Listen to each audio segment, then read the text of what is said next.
Ini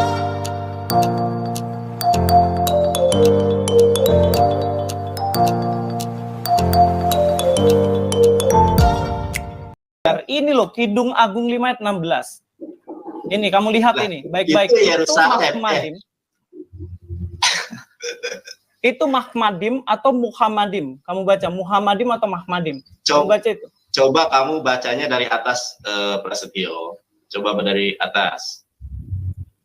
Kamu kamu tinggal jawab Muhammadim atau Mahmadim. Makanya tolong Bang Aristo di-share. Aristo, tolong saya lagi presentasi kan. Saya lagi presentasi. Kalau memang Nandar nggak bisa jawab, sekarang Pak Aristo yang jawab. Di situ pakai cat atau pakai he? Oh, oke, saya jawab. Oke, ya. Saya jawab. Itu pakai cat atau pakai he? Ya, sabar dulu. Bro Luis, sejak awal saya sampaikan bahwa saya tidak memahami bahasa Ibrani. Sejak awal saya katakan. Nah, itu yang pertama. Yang kedua, Anda mengkritisi dengan segala narasi Anda tentang berisik. Ya. Pertama saya mau tanya, Bro Luis mengerti bahasa Ibrani atau tidak gitu? Ya mengerti dong, kan kita belajar, Bro. Nah, sekarang kita fokus, Mas Nandar, tolong fokus di Kidung Agung 5 ayat 16. Kalau enggak, nanti saya lempar. Jadi intinya kita simpulkan, kalau memang Mas Nandar nggak mau bilang di situ, kita simpulkan bahwa di situ bukan he, tapi cat. Bener nggak? Bener kan? Di situ he atau cat, itu aja. Karena kita bahasanya masih banyak nih. Hah? Enggak.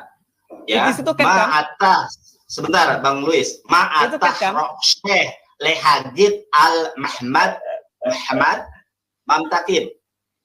Jadi, kalau dipisah kata-katanya, itu mem, cat, mem, dalet sama mem kan? Itu cat kan? Itu aja. Cobalah bilang itu cat atau he. Itu aja kok. Kenapa nggak berani bilang itu he atau cat? Iya, kenapa kalau head? Nggak masalahnya kalau head kenapa? Kalau he atau cat? Yang mana? Bang Aristo, coba tunjukkan layar saya. Waduh. Ya, head itu. Head itu. Nah, itu sudah saya jawab loh ya. Ya, kenapa Filipus Christian dia bilang di situ he, Muhammadim? Kenapa dia bilang begitu? Berarti yang benar itu Mas Nandar atau Pak Filipus Christian? Yang mana? Sebentar dulu. Saya bicara dulu. Filipus Christian dalam narasi waktu live sama saya tidak membahas Kidung Agung pasal 5 ayat 16. Berarti di mana pos? 346 menit kemudian. Assalamualaikum Tante Yuli dan Jeng Didi. Wah, ini orangnya datang, mantap. I am coming. Apa kabar ini, sehat semua? Coba ulang lagi. Saya bilang he, bukan he, tipis. Tapi tebal, berarti huruf cat itu saya maksud. Tapi saya bicara cepat-cepat. Makanya kedengaran begitu ya. Oke, saya bisa ngaku kalau saya salah sebut ya. Oke, mim saya salah sebut ya. Mem, het. Jadi yang benar adalah mim, het, mim, dalet, bukan mim, he. Saya main cepat. Waktu itu juga saya lagi sakit, belum sembuh betul. Oke, dari tadi saya mau naik dan itu pembahasannya di Kidung Agung tadi, bukan di mana. Aduh, gimana sih lo? Flashback. Filipus Christian dalam narasi waktu live sama saya tidak membahas Kidung Agung pasal 5 ayat 16. Berarti di mana pos? 2000 tahun kemudian. Dan itu pembahasannya di Kidung Agung tadi, bukan di mana. Aduh, gimana sih lo?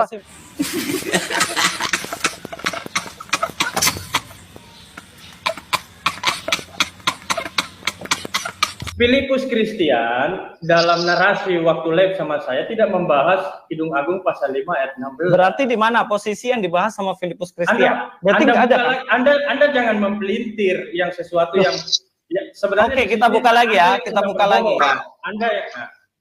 Kita buka lagi ya. Iya, ini tidak sedang membahas Bang Aristo pasal 5 ayat 16. Ya, kita kasih ya, kita kasih waktu dulu Bro Luis biar beliau puas kan, mereka kan ada tamu di sini kan. Silakan. Ya, bagaimana dia akan tahu Muhammadin itu dari berapa huruf disatukan menjadi kata Muhammadim, dari mim, he, mim lagi, kemudian dan seterusnya. Satu ya. Oke, kalau memang di situ dibilang Kalau dibilang contohnya, itu bukan dari Kidung Agung 5 ayat 16. Berarti di ayat mana menurut kalian itu? Ayat yang dibahas Pak Filipus Kristen. Karena posisinya waktu itu, Pak Filipus Kristen kan sama Pak Aristo nih. Kalau misalnya Pak Aristo tahu tuh, oh itu keliru tuh, bukan Muhammadim, harusnya di situ dikoreksi kan sama Pak Aristo. Tapi buktinya kan Pak Aristo nggak koreksi dia juga kan. Biar saya bener kan? Tunggu dulu, Pak Aristo dulu, Pak Aristo dulu, Pak Nanda. Saya jawab dulu. Ya, saya jawab. Saat itu kan tidak sedang membuka ayat itu kan. Flashback. Kan itu pembahasannya di Kidung Agung tadi, bukan di mana. Ya, Aduh, gimana sih lo? Ya berarti ada nggak? Nggak ada ya berarti ya. Muhammadim tuh nggak ada dalam Alkitab kan berarti kesimpulannya. Siapa bilang tidak ada? Itu berarti kan, di mana? Tunjukkan di mana. Itu kan Anda paksakan, kan? Ya silakan. 2000 tahun kemudian. Sekarang saya kasih waktu ke pemilik kitab. Bagaimana sih pandangan Yahudi terhadap Song of Solomon pasal 5 ayat 16? Silakan Bang Valen. Aristo. Assalamualaikum buat semuanya yang ada di room meeting streamatnya Bang Aristo ya. Salam. Ya, cukup menarik ya kalau membahas Song of Solomon ya. Jadi saya udah dengar semua dari awal bagaimana narasi-narasi yang disampaikan kedua praktisi ya, baik praktisi Islam dan praktisi Kristen.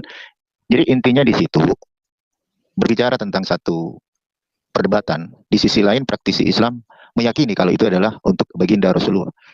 Di sisi lain di praktisi Kristen tidak mau kalau itu untuk baginda. Jadi ayat itu sebenarnya ada konsep eksegesis. Setiap agama itu ada yang namanya tafsir eksegesis, itu tidak masalah kan gitu. Saya juga ingin berbicara sedikit terkait dengan ayat tersebut ya. Jadi saya ini fundamental keseluruhan kitab tersebut ya. Jadi di situ itu membahas bagaimana cinta kasih Shem dengan bangsa Israel, itu intinya. Jadi itu bersifatnya sangat alegoris. Di situ itu membahas bagaimana cinta kasih Shem dengan bangsa Israel, itu intinya. Jadi itu bersifatnya sangat alegoris. Jadi dari Abu Hurairah bahwa Nabi SAW bersabda, tidak akan terjadi hari kiamat hingga kaum muslimin memerangi Yahudi. Orang-orang Islam membunuh Yahudi sampai Yahudi bersembunyi di balik batu dan pohon.